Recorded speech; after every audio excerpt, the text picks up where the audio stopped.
If you're planning a trip to Walt Disney World's Magic Kingdom theme park in 2025 and are looking for the lowdown on all the rides and attractions that the park has to offer, plus a little sneak peek into what might be coming in the future, then stick around because this video is going to have you covered. Hi, I'm Andrew from Florida Tips for Brits, and in this video I'm going to be your guide to all things attractions at the Magic Kingdom. So with that being said, let's just jump straight into it. First up, upon entering the Magic Kingdom, you will find yourself in the town square. This is where you can meet Mickey Mouse and a range of other characters at the town hall, board a vintage double-decker bus or a horse-drawn trolley for a spot of people watching, and check out the first attraction in our guide, the Walt Disney World Railroad. This relaxing 20-minute long train ride not only provides a scenic tour of the park's perimeter, but also stops at several other locations along the way, namely Frontierland and Fantasyland, before heading back to Main Street USA. Continuing on now and taking a stroll down Main Street USA, this is where you'll be able to catch a glimpse of the iconic Cinderella Castle off in the distance, and where you'll feel like you've stepped back in time to a simpler, more magical era.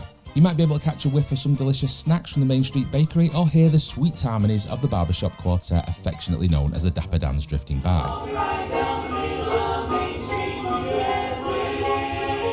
You can shop for Disney merchandise until your heart's content here, thanks to the many stores available on Main Street, and can even watch glass being blown to make some of the ornaments on sale. But my favourite thing to do here has to be listening to the fantastic pianist that can be found playing daily outside the fan favourite Casey's Corner restaurant.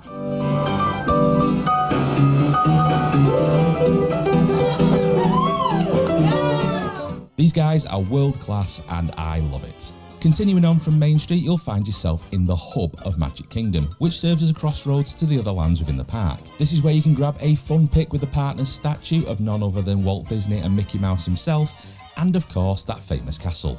The hub is also where you find the castle stage, which is the home of the morning welcome and the Mickey's Friendship Fair show throughout the day. Plus, of course, in front of the castle is probably where you want to be for the evening fireworks spectacular Happily Ever After, which can be seen taking place high above the castle on select evenings throughout the year. Moving on from the hub now, let's head off into the park to explore further, and for the purposes of our guide, I've chosen to head clockwise around the park and start in Adventureland. The first attraction you come to in Adventureland is the Swiss Family Treehouse. This walkthrough attraction offers a look into the life of the shipwrecked family Robinson, who carved out a home amongst the treetops, and as you ascend the treehouse, each room reveals fine details about the Robinson family's lives. Plus, when you get to the top, the views are breathtaking, providing amazing vistas of the surrounding park. Next door to the treehouse is the Magic Carpets of Aladdin spinner ride, where riders can control their own flying carpet for a fun ride for all the family.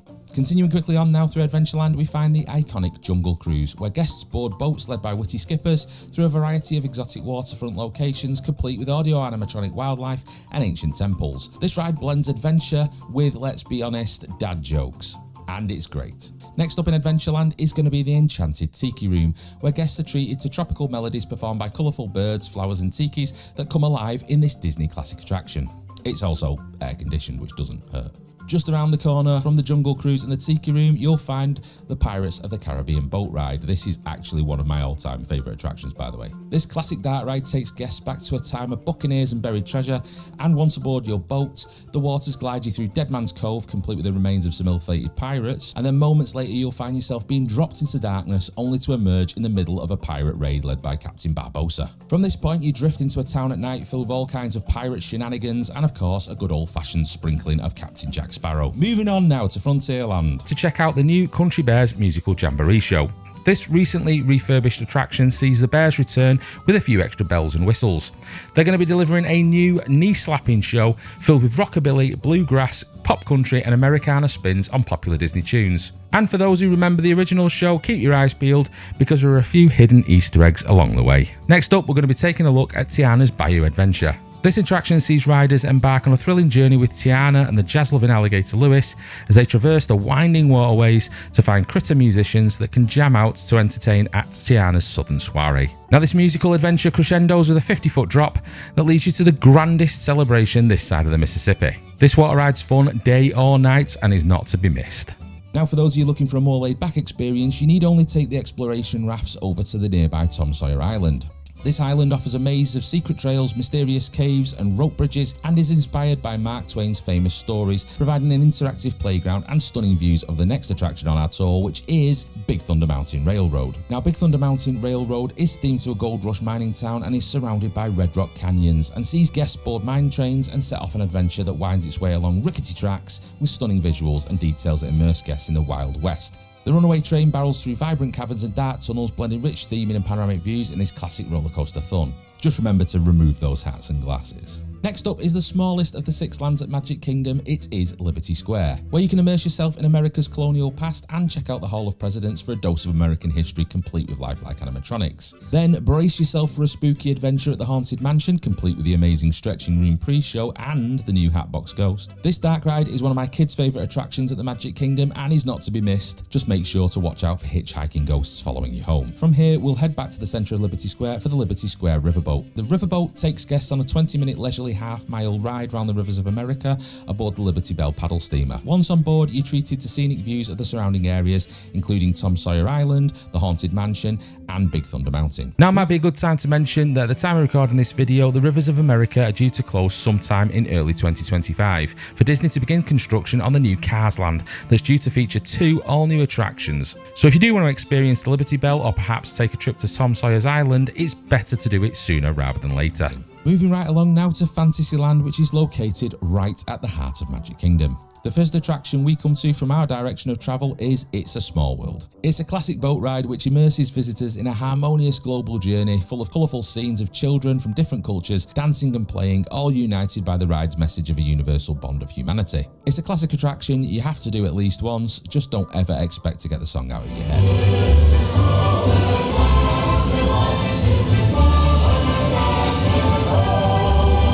Peter Pan's Flight is up next, as it's just across the road from It's a Small World.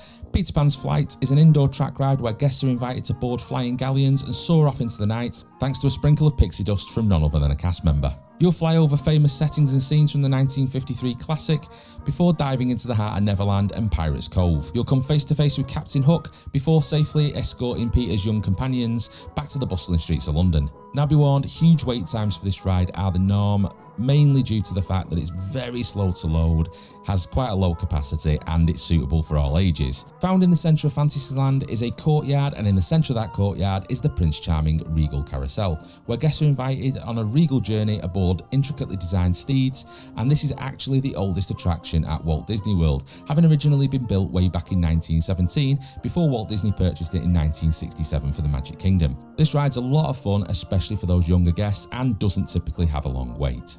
Close by to the carousel is Mickey's PhilharMagic Concert. This attraction is a 4D film that unfolds on a giant 180-degree screen and features Disney characters and songs from popular movies such as The Lion King and Coco. This is a bit of a hidden gem if you ask me. It's often overlooked and never really has a long line, but it's a lot of fun for all the family. Now this is the part of our guide where our trip around the Magic Kingdom can go one of 2 directions, and basically attractions can be found around every corner. So I'm just going to work through everything that's here, but not necessarily in the order you might arrive at them, depending on which route you choose. So the next attraction on my list is Enchanted Tales with Belle. In this attraction, you'll be magically transported from Maurice's cottage to the Beast Library for a delightful storytelling experience. You'll meet and spend time with Belle, and you may even be invited to play part of the story. It really is a unique experience like nothing else in the park. Moving along, we find ourselves at Under the Sea, the Journey of the Little Mermaid. This ride combines advanced animatronics and Disney's signature set-piece designs, all backed up by the movie's popular music. Oh, and it doesn't hurt that this ride has amazing air conditioning. It really is great in those summer months. Next up, we're heading to Storybook Circus, which, although in Fantasyland, feels almost like its own little area. Storybook Circus has been tailored to the park's youngest guests, who can enjoy Casey Jr. Splash and Soak, take a spin on Dumbo the Flying Elephant, complete with its interactive themed play area, or head to Storybook's main attraction, the Barnstormer. The Barnstormer is a goofy themed roller coaster which is brief, just 21 seconds long in fact, but is a perfect entry into roller coasters for folks who are perhaps a little bit small for Seven Dwarfs Mine Train or Big Thunder Mountain. It's honestly an excellent starter roller coaster for the kiddos. Next we have Mad Tea Party, where guests control and spin oversized teacups amid Fantasyland's storybook scenery in an Alice in Wonderland theme attraction. This one's a lot of fun, just maybe not on a full stomach, or if you suffer from motion sickness. Maybe give this one a miss if you suffer from motion sickness. Right next door to the teacups can be found the Many Adventures of Winnie the Pooh Dart Ride. Once you've navigated the fun interactive queue, riders then board the Honeypot ride vehicles for a whimsical journey with Pooh and pals through the 100-acre woods and the pages of a storybook. This is pure Disney dart ride magic and I love it. But for those of you who are looking for something a little faster paced, just across the way is the Seven Dwarfs Mine Train. Now this is definitely one of the headliner roller coasters for the Magic Kingdom park and blends vintage charm with modern technology. Riders board hand-carved ride vehicles and are then whisked away through a mine on this unique roller coaster, which has this kind of swaying motion, which is actually very smooth. It's said to give you the sensation of being in a genuine minecart. I've never been in a genuine minecart, but I'll take their word for it. The ride features fantastic audio animatronic figures of the 7 dwarfs and provides panoramic views from the coaster's peak. Just be warned, this attraction is very, very popular, with queues that often seem, well, endless, like without end. They're constantly 90 minutes. It never gets any better. Just be prepared. If this is on your must-do list of rides, you're probably going to have to wait for it. And finally, we're going to head to Tomorrowland. Now, Tomorrowland represents a retro, futuristic vision of the future and is where you'll find the next attraction on our list, the Astro Orbiter. The Astro Orbiter offers visitors the sensation of piloting their very own spacecraft, spinning high above Tomorrowland below. And it grants guests some of the most amazing views of Magic Kingdom. Now, I'll be honest, I'm a little bit frightened of this ride. Kind of feels like you're going to fall out, but it's super popular and I believe some people enjoy it. Me personally, it's not for me. After the exhilaration of the Astro Orbiter, we're going to head to Monsters Inc. Laugh Floor, where guests are going to find themselves part of a live interactive comedy show hosted by the monsters of Metropolis. Now, these monsters actually interact with the audience directly, which means that this attraction is never quite the same twice. So lots of, I was going to say re-rideability, but it's not a ride. Rewatchability, I guess. It's a lot of fun. Just around the corner from Monsters Inc., you've got Buzz Lightyear's Space Ranger Spin. This is an interactive dark ride where new recruits can join Buzz Lightyear to battle the evil Emperor Zurg, using the onboard laser guns to shoot targets and score points. This is a super fun attraction, especially for those seeking a little bit of friendly competition. But will you have what it takes to be a galactic hero? I know I don't. I don't think I've ever done it. But you can do it. You can get Galactic Hero. It's fun. They'll give you stickers at the end if you do it. Time for a complete change of pace now as we visit the Carousel of Progress. Now, the Carousel of Progress was actually created by none other than Walt Disney himself, and the carousel celebrates the progression of technology and innovation over the course of the 20th century, as the audience rotates between different scenes from the dawn of electricity to today's modern conveniences. And it's also a great way to have a sit down for 20 minutes and get some air conditioning in the summer months. You need to go and see it. You definitely need to go and see it. But also, if your feet are aching and it's a bit hot outside, this one's a must-do. Now, speaking of must-dos, we're moving on to one of my favourite things to do at Magic Kingdom now, the Tomorrowland Transit Authority People Mover. This ride provides some of the best views of Cinderella Castle you'll find anywhere, as well as an opportunity to catch a glimpse of Progress City, Walt Disney's original vision for Epcot. You'll also be granted a unique view from inside of Space Mountain, which is even more amazing if the lights happen to be on when you go through there. And I just think that this ride offers the perfect balance between relaxation and sightseeing. I love it. Now, for visitors with the need for speed, this next attraction at Magic Kingdom could be just the ticket. Well, in spirit anyway. The Tomorrowland Speedway offers guests a not-so-speedy ride around the picturesque winding half-mile track with all the fun of steering their own race car. This is all set amidst the land's futuristic landscapes and gives you some really unique views of the close-by attractions. Next, we have the classic Space Mountain indoor coaster. Now, this ride is very easy to spot thanks to its distinctive cone-shaped exterior and is actually the oldest roller coaster in Florida.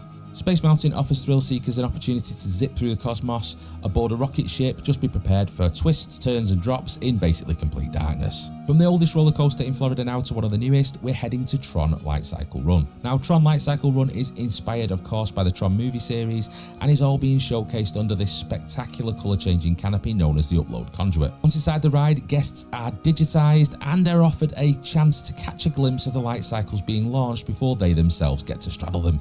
Once aboard the ride, you'll find yourself leaning forward, gripping the handlebars and just waiting to be launched at 60 miles an hour into the grid. Once inside the grid, the ride intensifies as you twist and turn along the intricate grid, encountering other light cycles, engaged in a dynamic race to capture energy gates. If you found this video useful or at least entertaining, and if you did, please consider subscribing to Florida Tips for Brits and maybe leaving us a thumbs up on your way out. Or if you're looking for something else to watch, maybe check out this video next. Thanks for watching.